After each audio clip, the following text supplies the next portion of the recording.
hopefully. Make sure it's actually streaming over here where I need it to stream.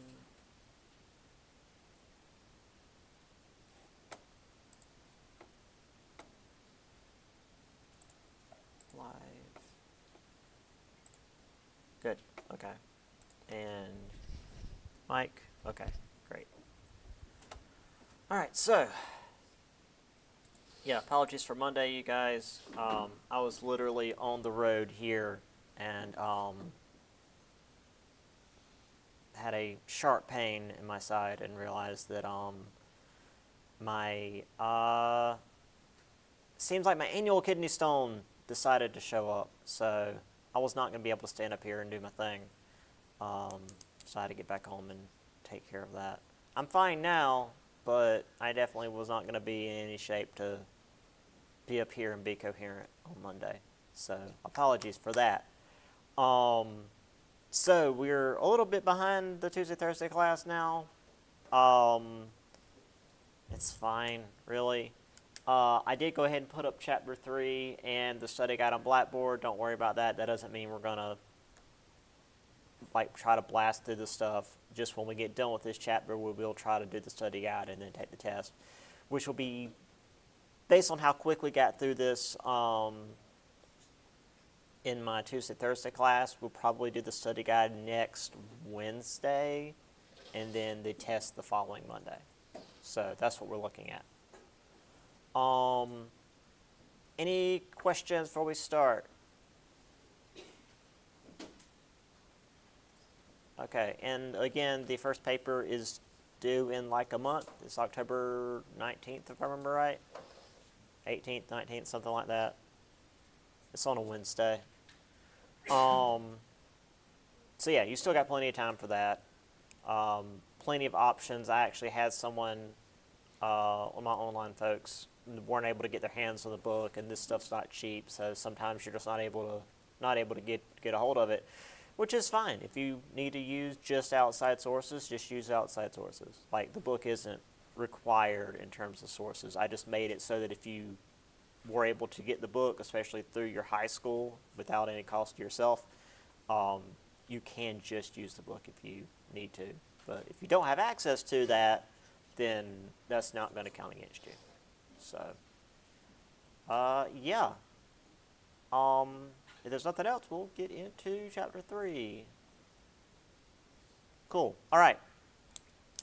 So, Chapter 3 is more global stuff and how that affects the colonies. The colonies themselves are becoming much larger and more powerful, and as we're going to see more so on Monday, they really become their own global powerhouse. So let's get into that. And as you can see, we're going up to 1750. 1750 is kind of the inflection point when we really start getting towards the revolution. But that's not for another several chapters. So, we got stuff going on in England. Charles II's in power, giving his allies land in America. James, the Duke of York, was given the area called New York because, again, creative naming.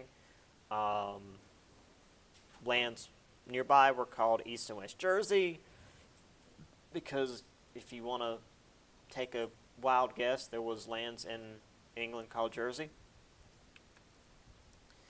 Charles had a debt to Admiral Sir William Penn, so he gave his son lots of land, which would eventually become Pennsylvania, because again, naming. Now, William Penn Jr., the guy who actually came over and did the creation of this colony, was a Quaker. This is another form of Protestantism. It was not treated well over in Europe. I don't know a lot about Quakers in terms of their doctrine. I know the reason they got their name is like part of their whole thing was like their fear of the almighty power of God, and they would literally like go into shaking fits, or quaking, hence the name. So he figured he'd set up this colony as a refuge for other Quakers. And these colonies, New York, the Jerseys, and Pennsylvania, created what would become known as proprietary colonies, basically where the leaders could more or less govern as they wished,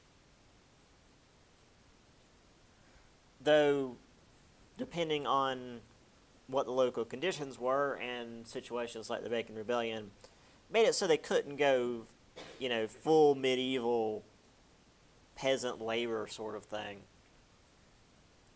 But they did have a pretty decent degree of freedom from England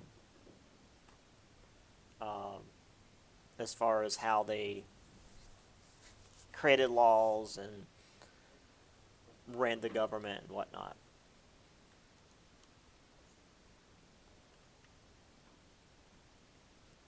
Once again, as we mentioned, the southern region of what was simply called Carolina at the time was an offshoot of Barbados. Heavy slave labor, swamp plantations, trading with the West Indies.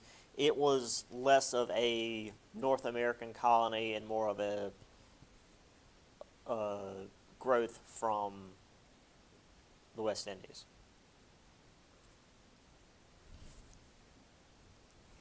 Because again, if you've ever been in like the Sea Islands off the coast of South Carolina and then you go down to the Caribbean, it doesn't seem that different. Not really.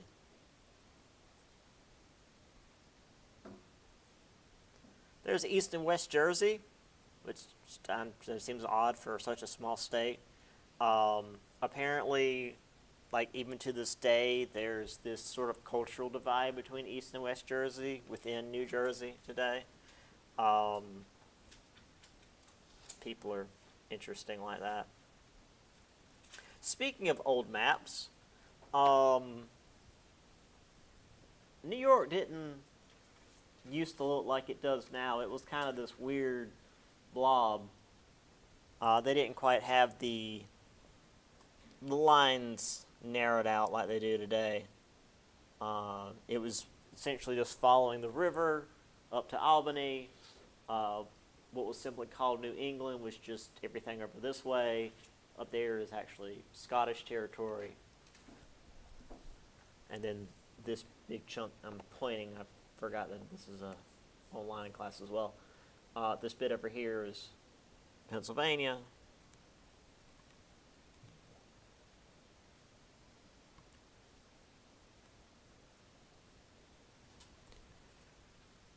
And again, William Penn Jr., if you've ever seen a box of Quaker Oats, this is literally this guy.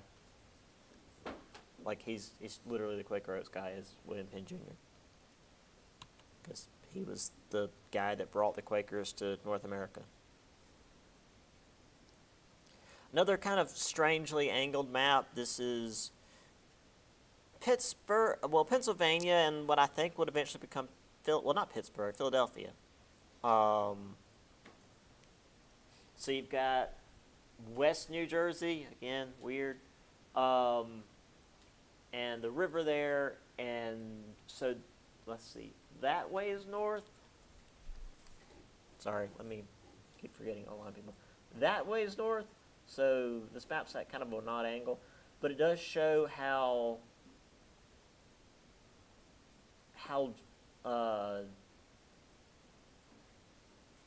they actually like gridded out the roads and made things, make sense, as opposed to how Boston to this day still looks, where they just sort of paved over cattle paths and it's awful to drive there.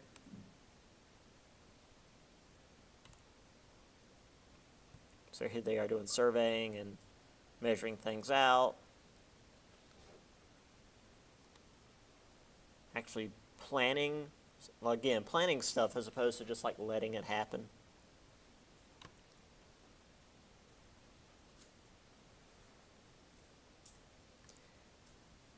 So there's the Carolinas, sort of the northern and southern parts.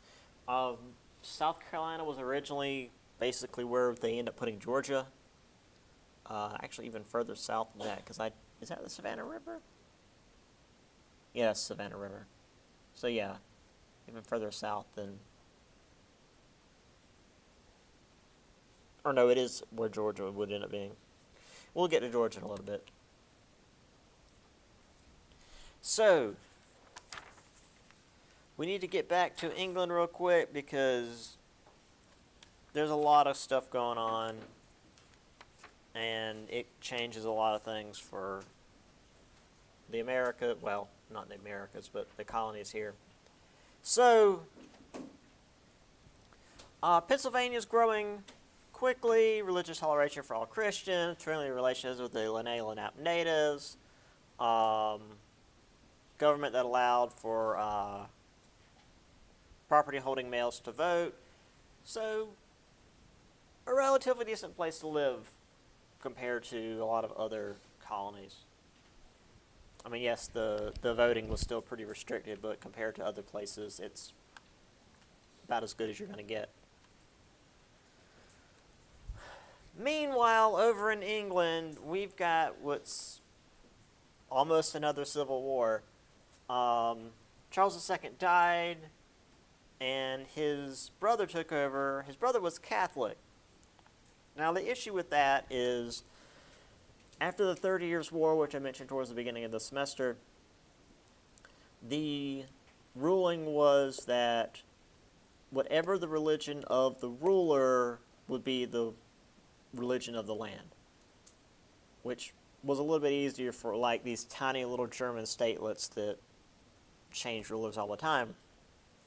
But England had been Protestant for a while now, and also like part of their animosity towards the Irish was that the Irish were Catholic, but they just hated the Irish.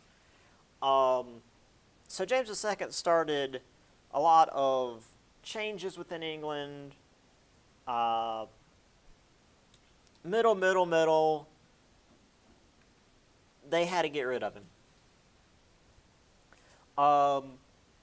And to explain this part, the way that it was done with royalty, the religion of the child would follow the religion of the mother, because apparently it was just something that you inherited genetically. I don't know. So James had a Protestant wife and 2 Protestant daughters, so that was fine, but then his wife died and he married another woman who happened to be Catholic and then had a son, and Parliament's like, oh, we can't let this happen, because if we have like a Catholic dynasty, then England will be made Catholic again.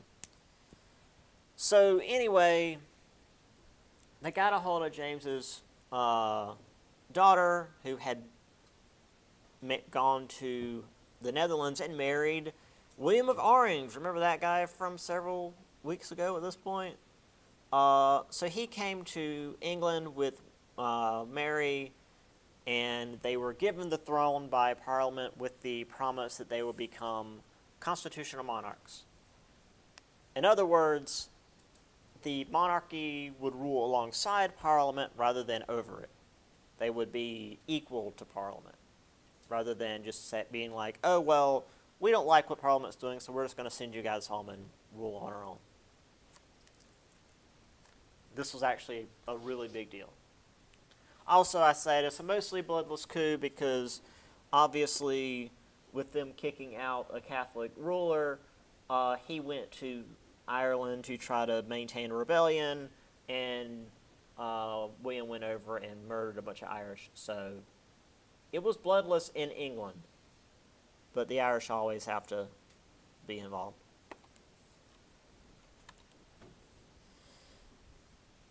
Anyway, with them back, freedoms were reestablished, royal charters were reinforced, and while all this was going on, various colonies were created. The Jerseys were combined. North and South Carolina were split. Georgia was created. Delaware, Massachusetts, and various colonies were expanded. But what this also means is that England was kind of busy with the whole their way of life might be completely upended because of some dude that thinks differently than the dude before him, and they were busy with that and not really paying attention to the colonies. So the colonies were able to more or less grow on their own for a while, much like during Cromwell.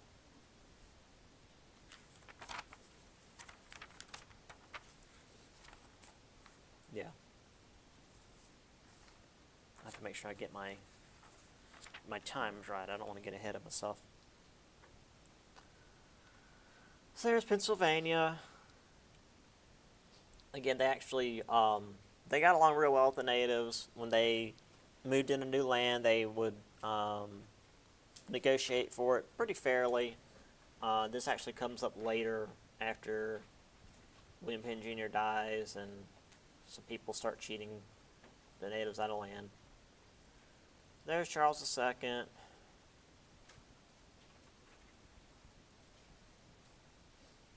And the folks in England not being very happy about it.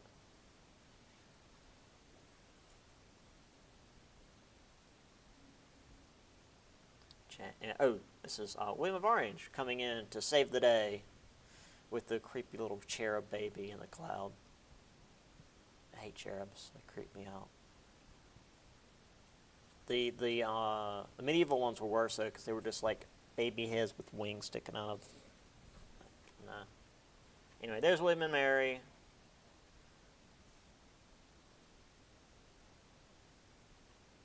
And the new colonies being established. James Oglethorpe having Georgia, which again is nowhere near the amount of Georgia we have today, but Spain was down there, and they didn't like us being near them. We'll get to that later as well. Also, I want to point out, we've got like all of this territory shaded in, but the actual bits that were settled were not all of that. They tended to stay near the coast, sometimes traveling inland along rivers. Up here, it was a little bit more because things were more heavily settled,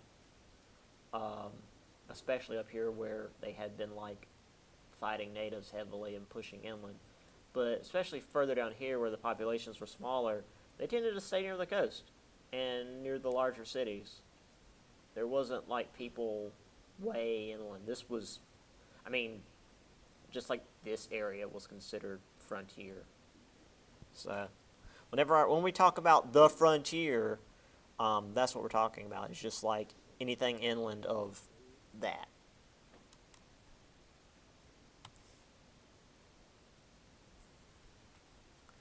All right, so that's England so far. Let's see what France is up to.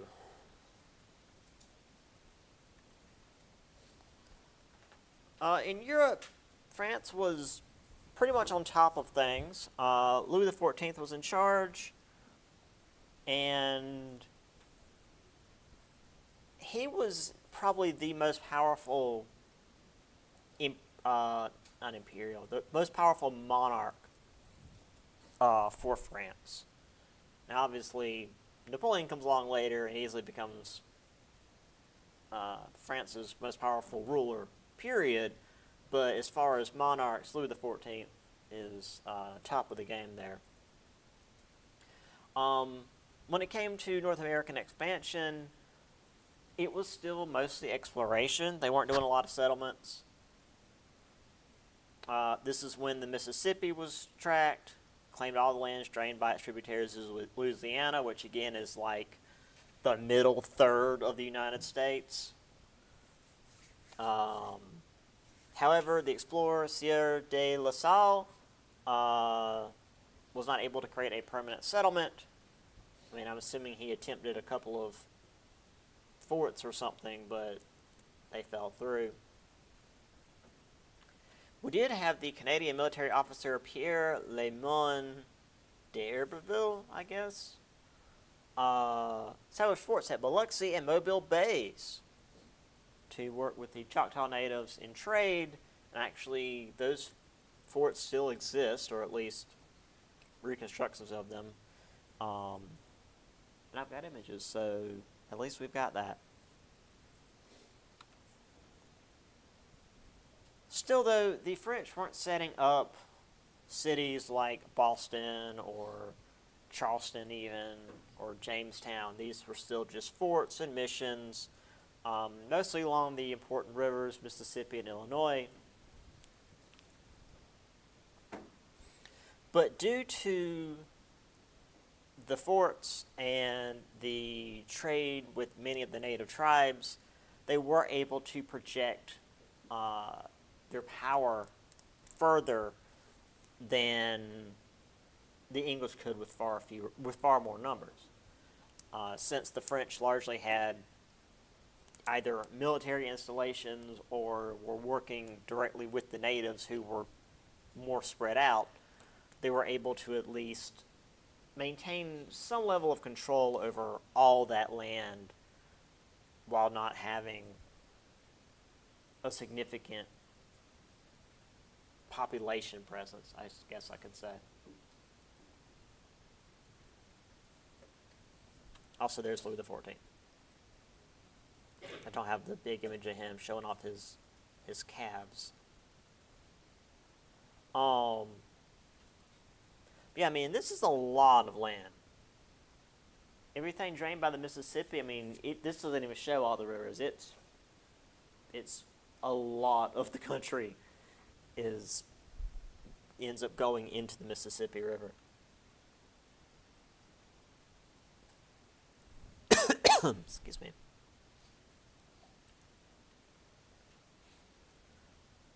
Anyway, here are the forts. We got Biloxi. This one obviously has seen some erosion, but you can still visit it. You can see the little walkways there.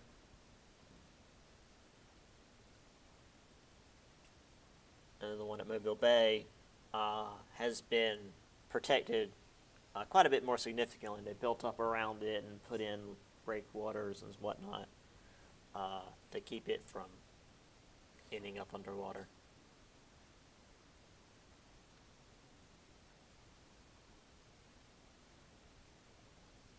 So yeah, once again, 1750, which is past, well, this is where we'll be at the end of the chapter, I guess. France has got this huge swath in the middle of the country, but again, it's mostly just forts along the rivers that makes it so they can project their power.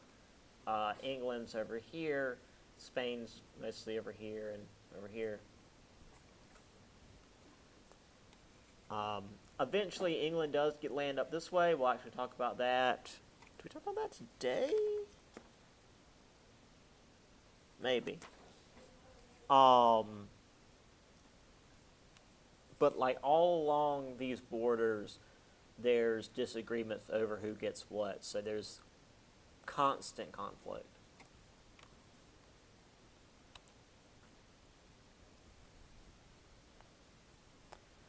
All right, well, that leaves one more European empire to deal with, and that's Spain. And just from the title, obviously, we're not going to speak well of Spain. So while this was going on, the Pueblo were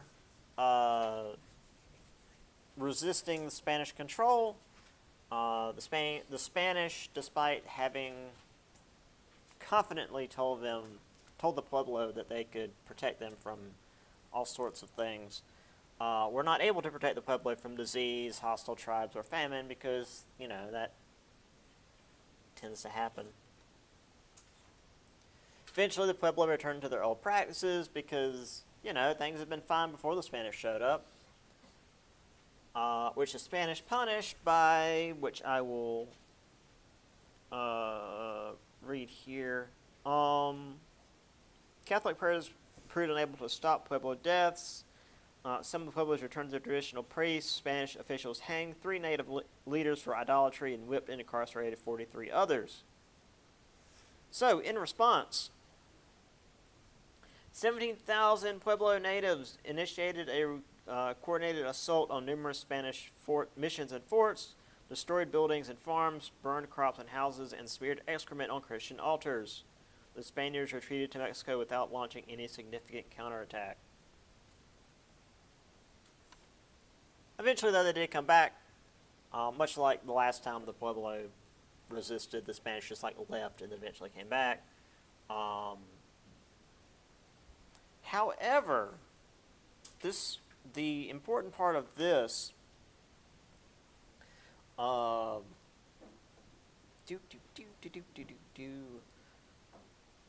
the long run, the Pueblo Revolt limited Spanish expansion by strengthening other indigenous people. In the aftermath of the revolt, some Pueblo refugees moved north and taught the Navajos how to grow corn, raise sheep, and ride horses. Through the Navajos, the Ute and Comanche people also gained access to horses. And by the 1730s, Comanches, who had become a fully equestrian society, launched mounted bison hunts and traded over vast areas. And as we're going to see, well, I guess it's next semester.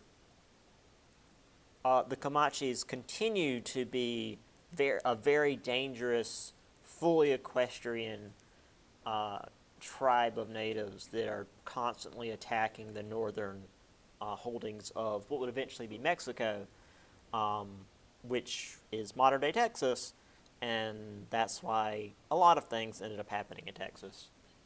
So, again, things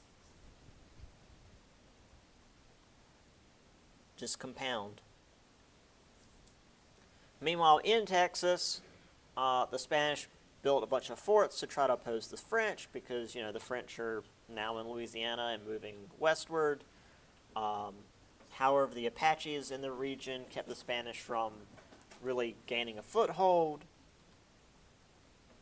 And in Florida, the natives also resisted, and many of them who were defeated, rather than being crushed or accepting Spanish rule, would head north into English territory and allying with the English against the Spanish.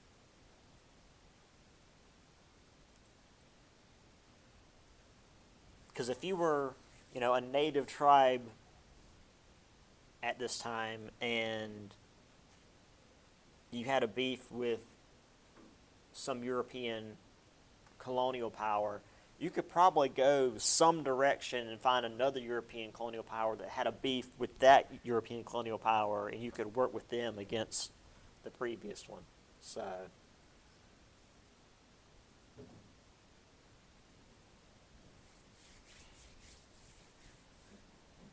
I mean, the natives didn't need to know the deep inner workings of the Europeans to know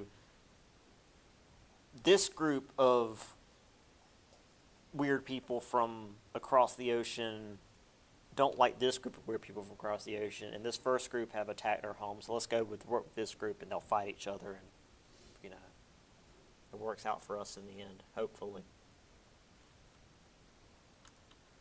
So there's the Spanish getting along with the Pueblo, and the Pueblo's response to that.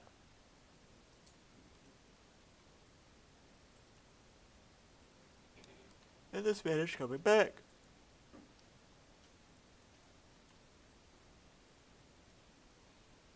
I think this was the Comanche.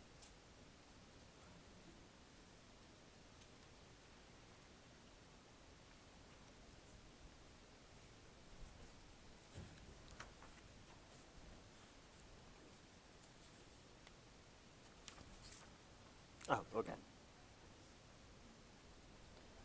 All right. So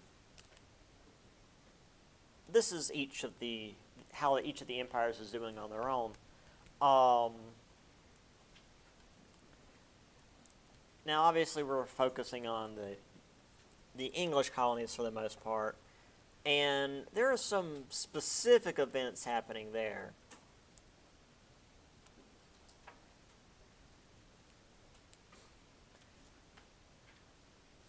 So, over in Europe, France and England are fighting again, which, I mean, is like saying, you know, the cat and dog are fighting again. It's the way of things. I always like, hey, there was this war between France and England, um, which quickly spread to North America. Yeah, North America, because hey, there's French and English in North America, so why not fight over here? Um, English and Iroquois attacked the French and Huron forces around Montreal. Not a lot was actually gained in North America in terms of territory, but the tribes were utterly decimated because they were typically the ones on the front lines doing most of the fighting and getting most of the diseases. It was so bad, actually, that the Iroquois refused to fight in any future conflicts. They decided to remain neutral, or felt that there would be a risk that their tribe would simply cease to exist.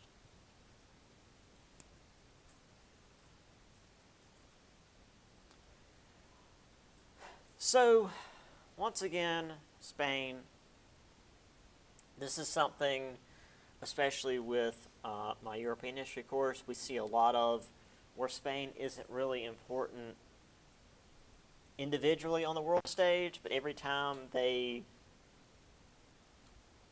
lose a king and don't have an immediate replacement, it like everybody from every country can claim the throne, essentially. So there's this big war. England was fighting against France and Spain. There were also other countries involved, but they're not as important. Both sides were using native allies in North America. England ended up winning and got quite a bit of land. However, they all realized that this would not be the end of conflict, and they all started building lots of forts on the frontier, preparing for future wars.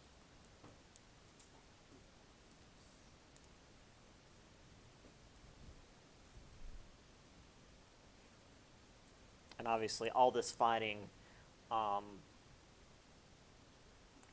decimated lots and lots of native villages and territory and land, and just wiped out populations. The War of Spanish Succession was real bad in Europe, too. I mean, it was an 11-year-long war.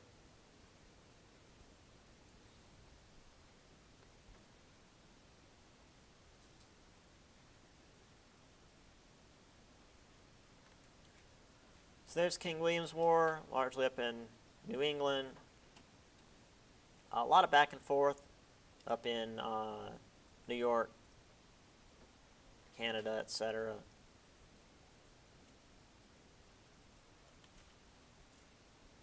Oh yeah, I always forget about this image. Reminds me of Sid Meier's Pirates, which is a game probably older than most of you. Where all the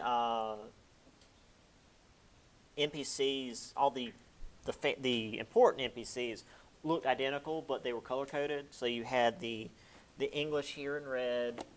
I think the French were the ones in blue. I think the Dutch were the ones in green. And then the Spanish aren't here because the Spanish always were yellow. They were bright yellow. Those were the ones you always went for because they had all the gold.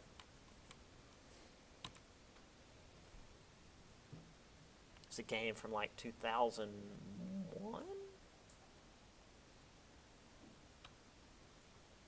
Anyway, here's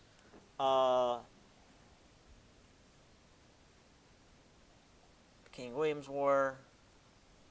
Moving in on a fort in heavy snow.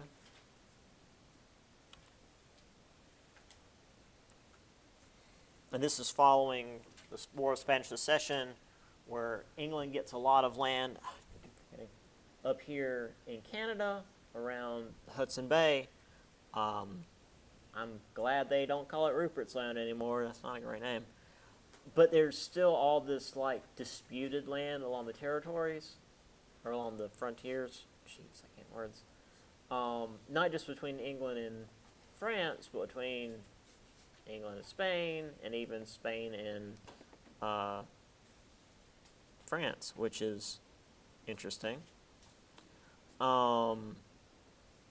Yeah, so there's a lot happening even after the war was over. And here's just another. So you've got Hudson Bay Company up here. I mean, England got a lot of land from this, actually, even though it's way up in the northern parts of Canada, but they did have some good resources up there. And England claimed that it was able to have land all the way to the Mississippi, and France like, no, you only get the land to the Appalachians, and this bit of land right here becomes important later on.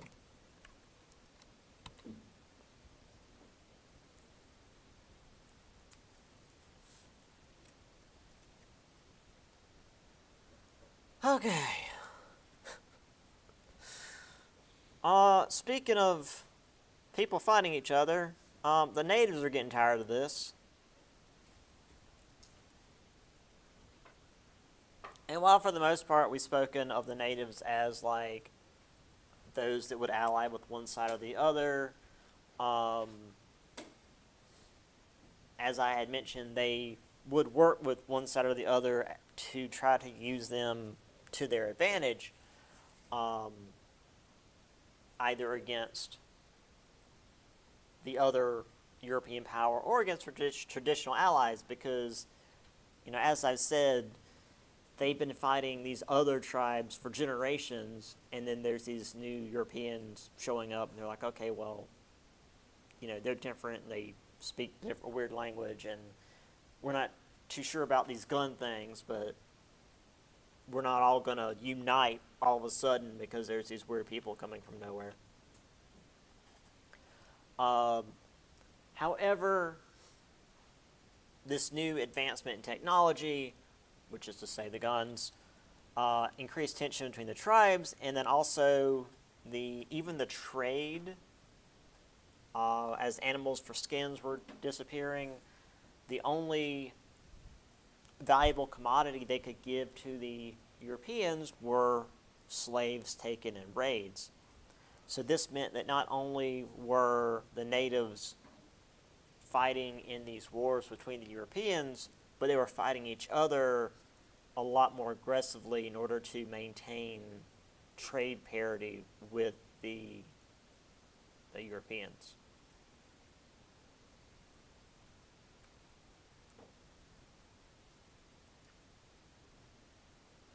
So in the 1710s, we had another native alliance down in the Carolinas with the intent of kicking out the Europeans.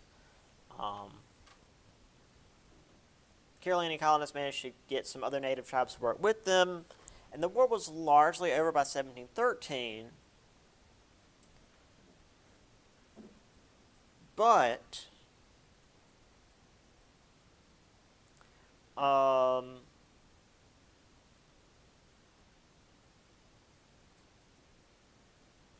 yeah, okay, that was the Tuscaloosa War. However, the Yamasee tribe, who had allied with the colonists at first, now turned against the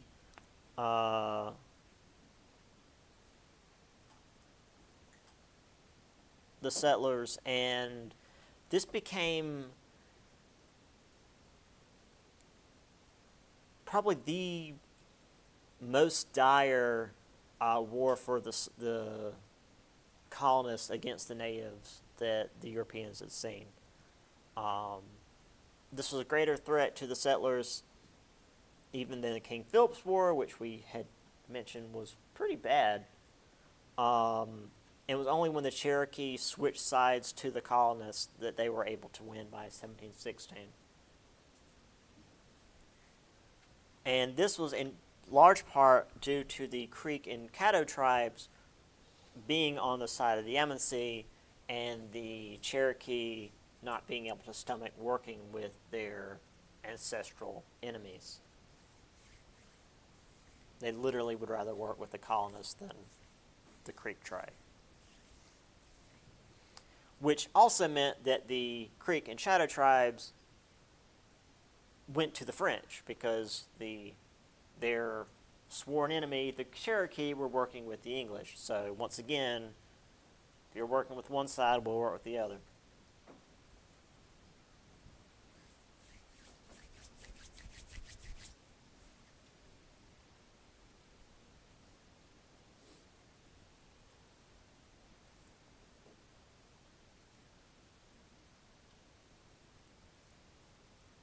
And actually, this event along with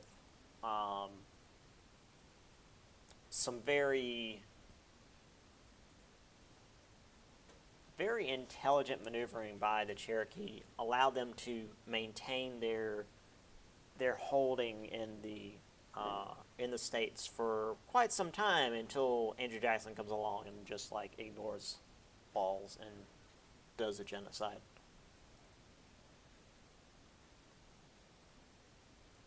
Anyway, here's an interesting image. I mean, I don't know why we're bothering to yeet the kid. We're about to yeet a kid.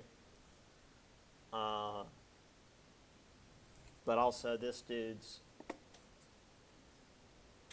not prepared for what this club's about to do to him. So, there's a lot going on in this image.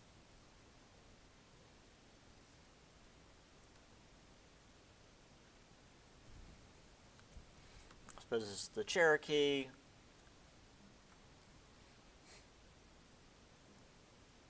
And once again, I love how you have these various, I guess this is more of an etching than a painting, but you've got like these real dramatic battle scenes that are obviously propaganda of like, oh, look how brutal these savages are. But then you've got like, just look how chill this guy. He's got his ankles crossed, sitting on a rock, chatting with, the native leader. This guy over here is having a smoke. These guys back here don't have souls. Look at their faces. Anyway. This was the Tuscarora War, the first one, 1713, the end of that particular war. But then that conflict kind of rolled into the Yamasee War. Here's some of the main battles there. Battle of the Ponds, Salcanthatchee, and then Yamasee itself.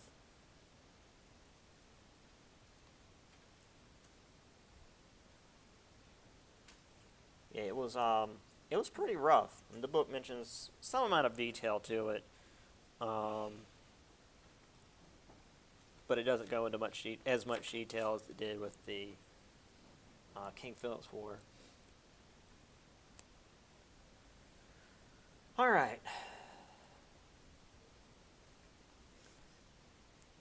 So one more section with these conflicts.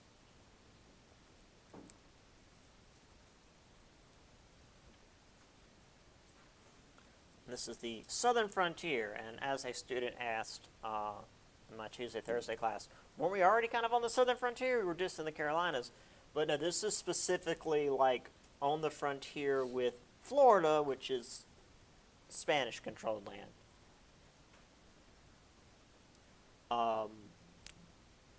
So while the natives obviously were getting the worst of all of these conflicts, a lot of the colonists were beginning to resent England.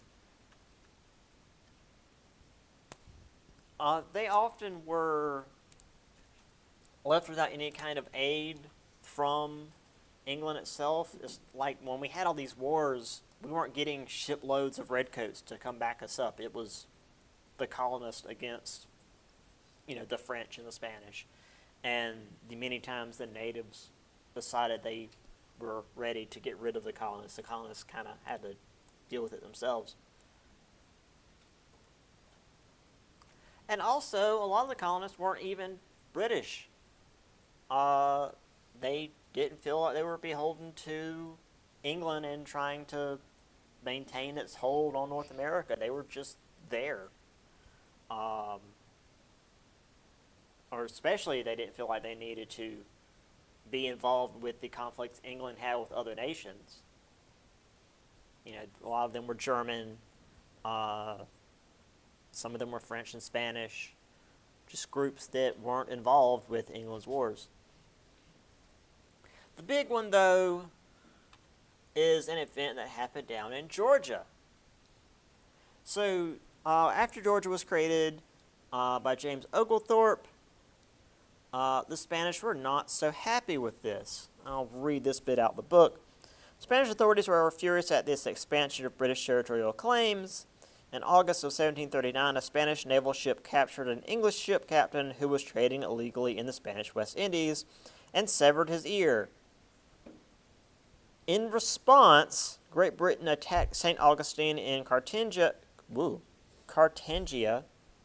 present-day Colombia, but its troops were repulsed. In response to that, the Spanish decided to attack the English, and the closest English was Georgia. But Georgia didn't have anything to do with what Great Britain had been doing. But, you know, to the Spanish, all the English are English. So the English are willing to invade Spanish territory over a ship captain having his ear cut off for illegally trading in Spanish territory, which, I mean, sucks to be that guy, but shouldn't have been there. But they're just going to let Georgia be invaded by Spain because they pissed off Spain. It's like they kicked the hornet's nest and ran and then let Georgia get stung. Well, Georgia dealt with it, and they managed to hold off the Spanish invasion. And I've actually got a map of the one of the battles with a little bit of information that kind of tells us why the Georgians were able to hold off.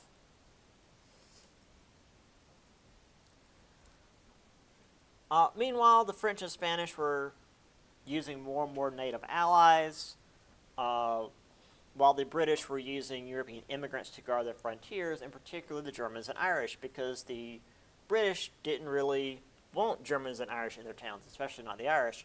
But hey, if we can send these troublemakers off to the frontier and have them fight the natives when they come through, then all the better. And it kind of worked. I mean, the stereotype is that the Irish and the Germans are always ready to fight somebody. Well, put them out where we've got people that want to fight them, and they'll even themselves out, and it kind of worked.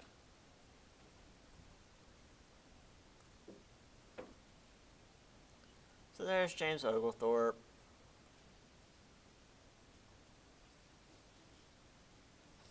And Georgia. The northern line of Georgia will forever be the Savannah River. Right, so, the morning of July 7th, 1749, Spanish suffered a defeat near Fort Frederica at Gully Hole Creek.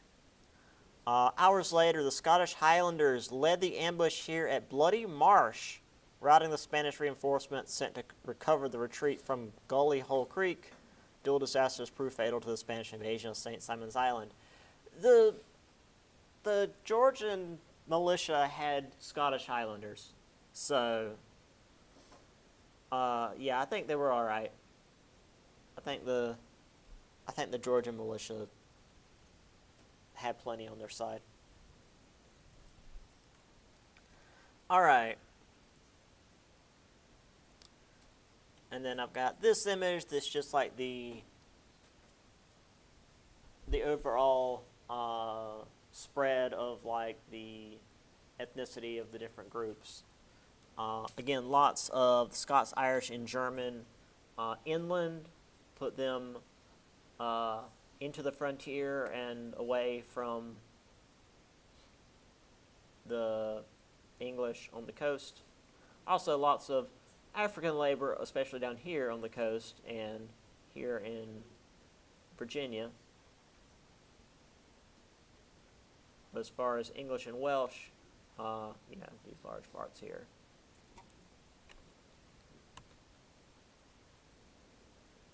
All right.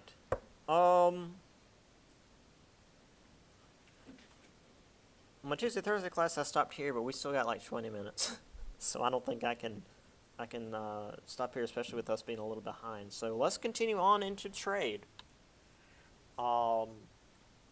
which is fine.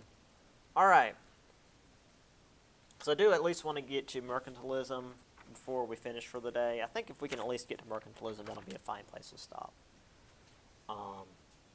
Because that's a topic that if you guys aren't familiar with, we should at least have time to go over.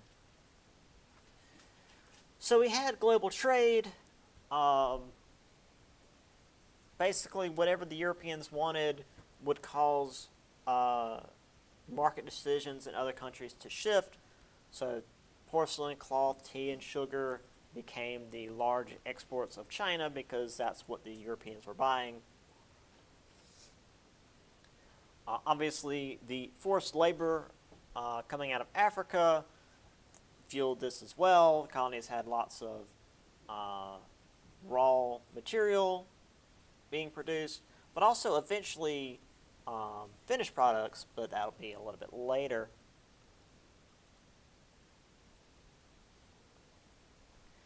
However, since North America is becoming a proper populous colony, a colony with lots of people, they're consuming goods from the East, which is to say, again, Asia, silk, calico, porcelain, olive oil, wine, etc., but also producing lots of goods that Europe and Asia are consuming. So there's capital flow going into North America as well. And even within North America, there was trade between the various portions of the colonies. New England fishermen, New York and Charleston merchants, and Caribbean planters all traded within their own regions. So you didn't necessarily have to just have North American trade to Europe or to Asia or to Africa. There was even like intercolonial trade, which is kind of neat. Not something I'd ever actually heard about before, but it makes sense because we've got all this huge East Coast and there's different stuff that you can get. This one actually kind of goes back to work that I did in grad school, so it's a little bit more interesting to me than it might be to you. But it shows that periodicals or small form newspapers went to North America from other parts of the world, mostly London. London was like the center of global trade. But it showed that the colonies were important enough globally that they needed stock. Basically, they needed stock information to put it in a modern sense. They got information on, I'll just use this map as an example. They would get information on where markets were strong, like where they could send stuff to sell or where they could buy stuff for cheaper. It's like the modern day stock ticker, but in paper form, and you get it like a month late, but that was still based on global trade speed, good enough.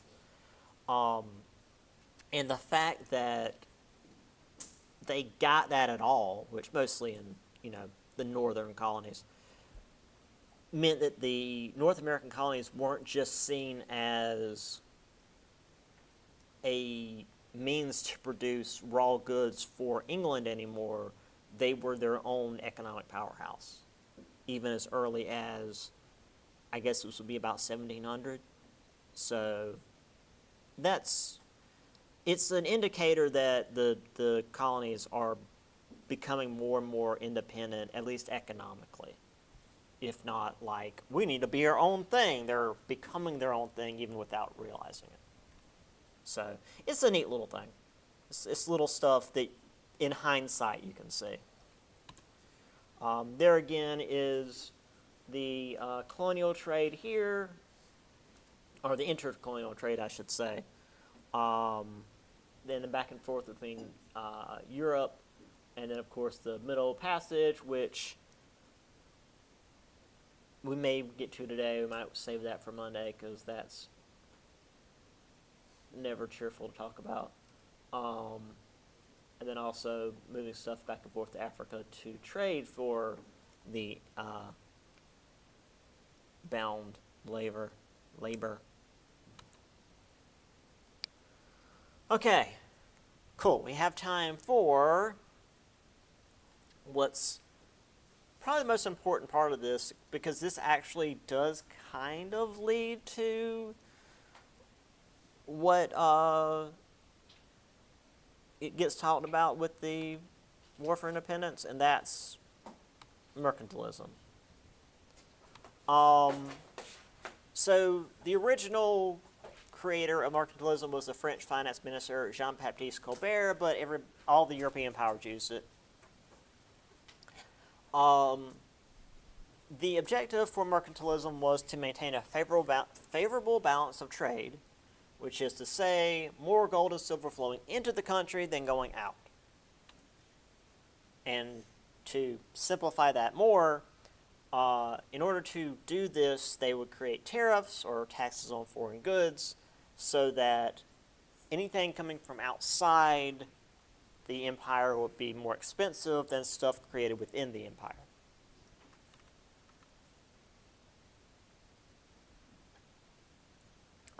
And with the British Empire being huge, it benefited them really well because they could get most anything without having to worry about trading outside. Navigation Act of 1660 focused all trade through London, which actually caused a small trade war with the Dutch, but don't worry about that. Parliament actually outlawed any trading outside the empire. That was actually difficult to enforce, so they just used the tariffs to make it more expensive for English colonists to use French products, for example. I went all the way down to that to use the slightly more modern day example to make this easier for you. Okay, so just wiping all this away. There's a barrel of sugar, because that's the easiest to use because we're going to talk about the Caribbean. Barrel of sugar, let's say it's 50 cents a barrel. That's English sugar, the finest English sugar you can get your hands on. And then there's a barrel of French sugar, and it's 30 cents a barrel. Basically the same quality, because, I mean, they're coming from the same islands. But since you're buying it in an English colony, they're going to tack on like another 30-cent tariff, so the French barrel is going to be more expensive than the English barrel. So you're going to be buying it in bulk because you're like a ship trader. And that's going to obviously compound and blah, blah, blah. It's going to be better to buy the English barrel of sugar. But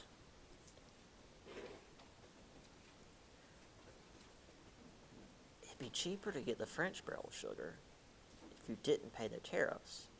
But you have to pay the tariffs if you're buying in English territory. So what do you do if you want to be a savvy and maybe not entirely legal businessman? Yes. Because if you go down to a French colony, or go up to a French colony where Canada is, and buy the stuff directly from France, you completely bypass the tariff. You just have to sneak back into the English colonies without getting caught. And then you can sell that stuff for cheaper than the English are selling it, and you make a profit. Lots of molasses smuggling was done in the West Indies. John Hancock made his money rum running on the Canadian border. Actually, real quick, there's Jean-Baptiste Colbert. There's just more trade. I don't even know why I even bother with that one. This was the idea of mercantilism, which is why I mentioned that the colony had kind of become its own, or the colonies have kind of become their own power, because they're not this anymore. They're not just bringing resources to the mother country. And in particular, they're not liking this whole mercantilism thing where they're bringing the raw goods to the mother country, getting paid a pittance, and then having to buy back the manufactured goods for a great deal of money, when the foreign markets would be willing to buy their raw goods for more and, you know, pay them back or sell them stuff for less. And finally, just this PowerPoint slide that I saw offline. John Hancock. But yeah, actually, this was a big part of the whole independence movement, was these tariffs and taxes, because we talk about the Stamp Act and the various taxes that are placed on things. They're tariffs, and it's to try to keep the French stuff out of the English colonies. So this is the start of it. We'll start on a depressing note on Monday. So yeah, I'll see you guys on Monday. Have a good weekend.